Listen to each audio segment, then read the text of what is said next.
Would you believe if I say that I have made this cake without using any refined flour, any sugar, or even an oven?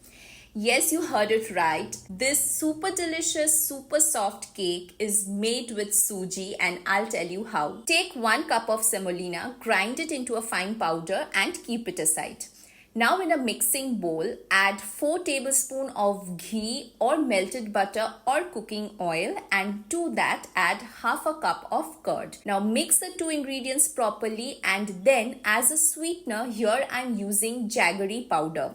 So I'm mixing the jaggery powder here, and now you have to mix everything very nicely so that there are no lumps. Next, add some vanilla essence. Then we will add all the dry ingredients. So first I'm adding the semolina powder, and then take a strainer and add half a cup of whole wheat flour, 1 teaspoon of baking powder and 1/4 teaspoon of baking soda.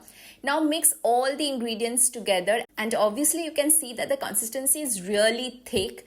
So to get the right cake batter consistency, at this stage you need to add required amount of milk. So here I'm using half a cup of milk. So once you get the right consistency of the batter, scrape the extra batter from the mixing bowl and keep it resting for 10 minutes. Next, take a cake mold, or here I have used just a normal steel utensil from my kitchen and covered it with butter paper, and then I have poured the batter here, and you may top it up with any toppings of your choice. Like here I have used chopped dry fruits.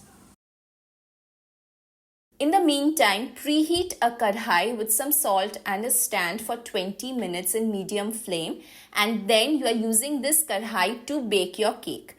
Now this cake requires at least 1 hour to bake, and you need to bake it in low flame. So after 1 hour you can see that my cake is already baked, and you can just test it by pricking a knife or a fork. And once you're satisfied that your cake is totally baked, just switch off the flame and keep it like that till it cools down. Once your cake is cooled down, demold it, cut it into pieces and enjoy. Now this super delicious and super soft cake is such a guilt-free option for especially your toddlers. If you have a toddler at home, you can serve them as an evening snack. Do try this recipe at home and tell me how it was. And do follow my channel for more such videos. Meet you in my next video very soon. Till then, take care. Bye.